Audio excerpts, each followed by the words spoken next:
He missed the Le Mans chicane, and this thing is scuffing all the way back into pit lane.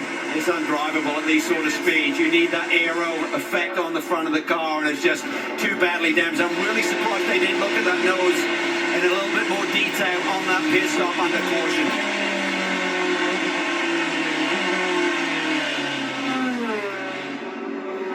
Like it might have just let loose right here in the brake zone.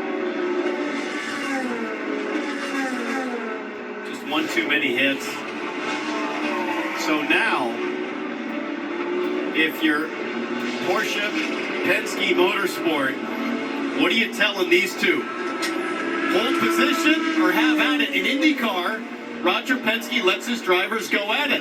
In the Cup Series diff, which you cover full time now, what do they say there? Yeah, go for it. Go for it, but just don't take each other out and give the win to Acura Meyer Shank.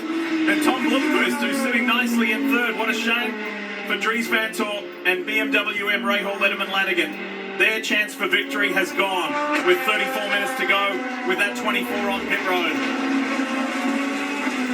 We've seen it in this championship last year that Porsche and Penske want their guys to race. Don't take each other out. Don't hand that victory to Acura. But go race each other, but keep it clean. It's a fine line.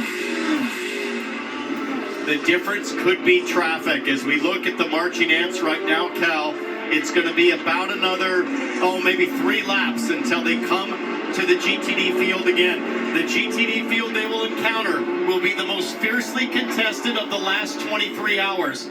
This is what you're talking about. Marching ants is the screen we have that really showcases where all of the cars' track position is. And this is some of the gaggle of traffic they're going to have to encounter at some point before the checkered flag. There's a good example of the difference in speed between the GTD cars and the prototypes, but the 77 of Lauren Heinrich, that bright green car, sits 6th in class. And that's just a parachute on the front end of that car right now. It just does not flow the air over that Porsche. You can see it's affecting his straightaway speed. Even the headlights and now tire rub, just like what we saw with Dries Van Tor. The AO Porsche Rexy is smoking.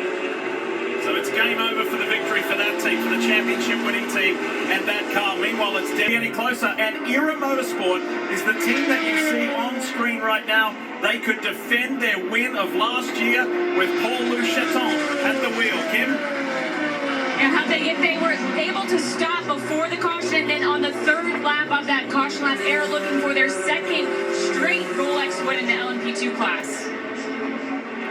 Behind is Besh and then Sebastian Bourdais.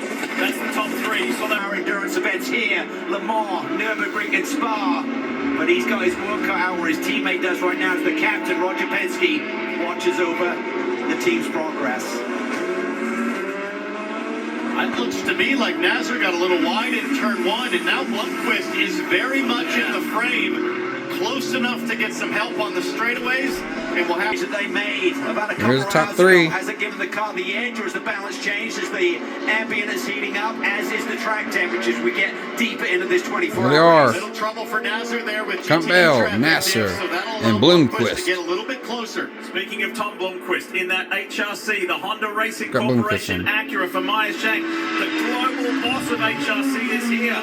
Koji Watanabe is here from Japan. He was the honorary starter yesterday. Imagine if one of his cars could take victory at the Rolex 24. Martin make a move on the number 13 Corvette. The GTD lead. Drudy down to the inside. Forces it in there, gives him a little bump and run, makes the move. Wow, hardcore racing here in the final hour for the Rolex watch. This is huge for that young man, Mattia Drudy, who just got a little forceful and got himself into the lead. His dad, Luca, raced here on debut 25 years ago and won the Era LMP2 car is around. The class leader, Paul-Louis Chaton. What happened? That traffic, the leader, Matt Campbell, had to check up big time for that P2 car. Nasser's going to have a chance to close here on the backstretch. He's got a big run.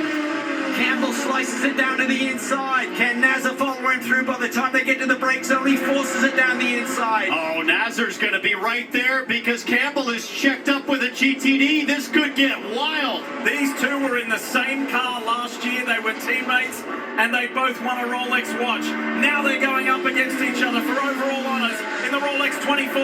Watch Nazar using the draft off the slower GTD cars to try to bump his top speed up and have a chance.